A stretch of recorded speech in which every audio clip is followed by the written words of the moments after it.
ಮುಂದೆ ಒಕ್ಕಲಿಗ ಸಿಎಂ ಆಗ್ತಾರೆ ಅದು ರಾಜ್ಯಕ್ಕೆ, ಆ ಸಿಎಂ ಆಗೋದು ಡಿ ಕೆ ಶಿವಕುಮಾರ್, ಒಕ್ಕಲಿಗರು ಸಪೋರ್ಟ್ ಮಾಡಿ ಅನ್ನೋ ದಾಟಿಯಲ್ಲಿ ಆಗುತ್ತೆ.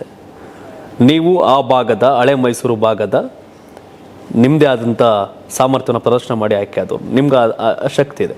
ಬಟ್ ಅದು ವರ್ಕೌಟ್ ಆಗುತ್ತಾ? ಕಾಂಗ್ರೆಸ್ಗೆ ಒಕ್ಕಲಿಗ ಮತಗಳು ದೊಡ್ಡ ಮಟ್ಟದಲ್ಲಿ ಮೂವ್ ಆಗಿದೆ ಅಂತ ನೋಡಿ. ಫಸ್ಟ್ ಆಫ್ ಆಲ್ ಕಾಂಗ್ರೆಸ್ ಪ್ರತಿ ಕಡೆನೂ ನಾವು ಸೆಕ್ಯುಲರ್ ಅಂತ ಹೇಳ್ಕೊಂಡು ಒಂದು ಜಾತಿನ ಇಟ್ಕೊಂಡು ಈ ರೀತಿ ಎಲೆಕ್ಷನ್ ಪ್ರಚಾರ ಮಾಡೋದು ಎಷ್ಟು ಮಟ್ಟಕ್ಕೆ ಸರಿ ಅಂತ ಅವರು ಯೋಚನೆ ಮಾಡಬೇಕು, ಜನನೂ ಪ್ರಶ್ನಿಸಬೇಕು.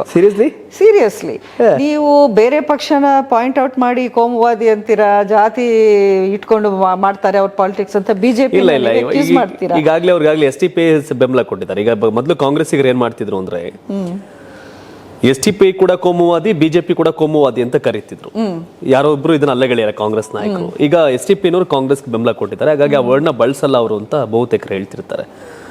ಬಟ್ ಕರ್ನಾಟಕದಲ್ಲಿ ಮೊನ್ನೆ ಧಾರವಾಡದ ಒಂದು ಪ್ರಕರಣ, ನೇಹಾ ಪ್ರಕರಣ, ಹೌದು, ಆ ಇನ್ಸಿಡೆಂಟ್ ಆದ್ಮೇಲೆ ಉತ್ತರ ಕರ್ನಾಟಕ ಭಾಗದಲ್ಲಿ ಬಹುದೊಡ್ಡ ಚರ್ಚೆ, ಒಂದಷ್ಟು ಪ್ರತಿಭಟನೆಗಳು ಇವೆಲ್ಲ ಆಗ್ತದೆ. ನೀವು ಕೂಡ ಕಾಮೆಂಟ್ ಮಾಡಿದ್ರೆ ಸಂಬಂಧಪಟ್ಟ.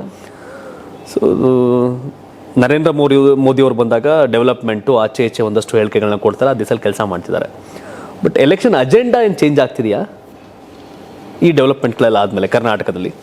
ನೋಡಿ, ಎಲೆಕ್ಷನ್ ಅಂತ ಬಂದಾಗ ನಿಮಗೆ ಬರೀ ಒಂದೇ ಒಂದು ನ್ಯಾರೇಟಿವ್ ಇಟ್ಕೊಂಡು ಹೋಗೋಕ್ಕೆ ಚಾನ್ಸ್ ಇಲ್ಲ. ಯಾಕೆಂದರೆ ಎಷ್ಟು ಕಡೆ ಅಪಪ್ರಚಾರ ನಡೀತಾ ಇದೆ, ಅದನ್ನು ಕೌಂಟರ್ ಮಾಡಲೇಬೇಕಾಗತ್ತೆ. ಬೇರೆ ಬೇರೆ ವಿಚಾರಗಳಾದ್ರೂ ಅದು ನೇಹಾ ಇನ್ಸಿಡೆಂಟ್ ಅನ್ನುವಂಥ ಒಂದು ದುರಂತ, ಆ ಇನ್ಸಿಡೆಂಟೇ ಇರ್ಬೋದು, ಅಥವಾ ನೀವು ಒಂದು ಜಾತಿ ವಿಚಾರ ಅಂತ ತಗೋಬೋದು, ಅಥವಾ ಒಂದು ಪರ್ಟಿಕ್ಯುಲರ್ ಕಮ್ಯುನಿಟಿನ ಯಾರೋ ಒಬ್ರು ಟಾರ್ಗೆಟ್ ಮಾಡಿರ್ತಾರೆ. ಇವೆಲ್ಲ ಎಲೆಕ್ಷನಲ್ಲಿ ನಾವು ಅವಾಯ್ಡ್ ಮಾಡೋಕ್ಕೆ ಚಾನ್ಸ್